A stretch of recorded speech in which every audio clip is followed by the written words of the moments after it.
Isang linya, isang patama, pero sapat para yumanig ang high society sa Pilipinas. Totoo bang may patutsada si Vivian Yuchenko kay Gretchen Barreto at may kinalaman ba ito sa umano'y plano nitong bilhin ang iconic na RCBC Tower? Alamin natin ang buong kwento. Naging usap-usapan sa social media at sa mga elite circles ang isang matapang na pahayag na umano'y binitawan ni Vivian Yuchenko. Aniya, just keep your money, dear. You'll need it if you're not given an inheritance by your partner.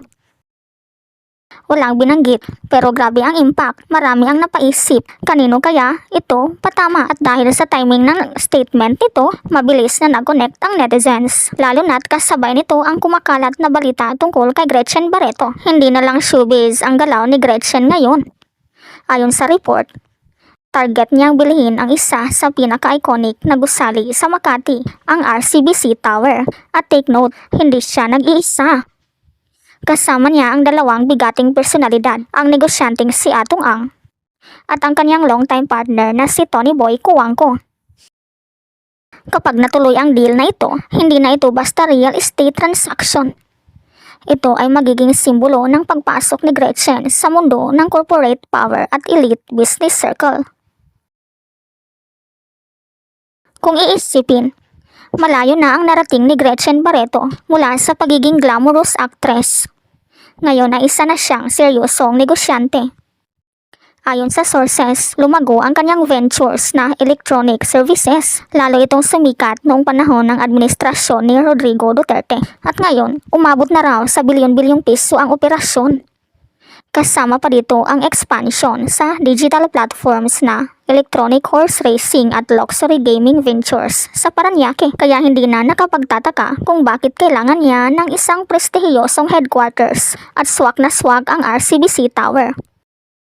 Pero mas lalong naging kontrobersyal ang kwento dahil sa nakaraan, may lumang chismis na minsan daw ay nagkaroon ng hindi magandang encounter sa loob ng RCBC Tower na kinasasangkutan umano ni Vivian Yuchenko at Gretchen Barreto. Ayon sa mga lumabas na kwento noon, naging dahilan daw ito para hindi welcome si Gretchen sa gusali. Bagamat hindi ito kinumpirma at tila dinipensahan ni Gretchen, hindi nawala sa isip ito ng publiko at ngayon plot twist mula sa pagiging kontrobersyal na bisita.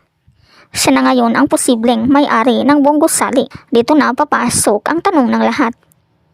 Ang sinabi ba ni Vivian Yuchenko ay isang simpleng pahayag lang o isang subtle shade laban kay Gretchen? Dahil sa tono at timing, hindi maiwasang pagdugtong-dugtungin ng publiko ang mga pangyayari. Pero hanggang ngayon, walang opisyal na kumpirmasyon at walang diretsahang pag-amin. Kaya ang resulta, lalong umiinit ang intriga.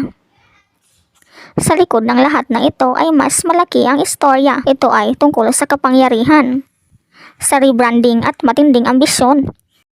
Si Gretchen Barreto ay hindi na lang basta celebrity. Isa na siyang strategic player sa negosyo.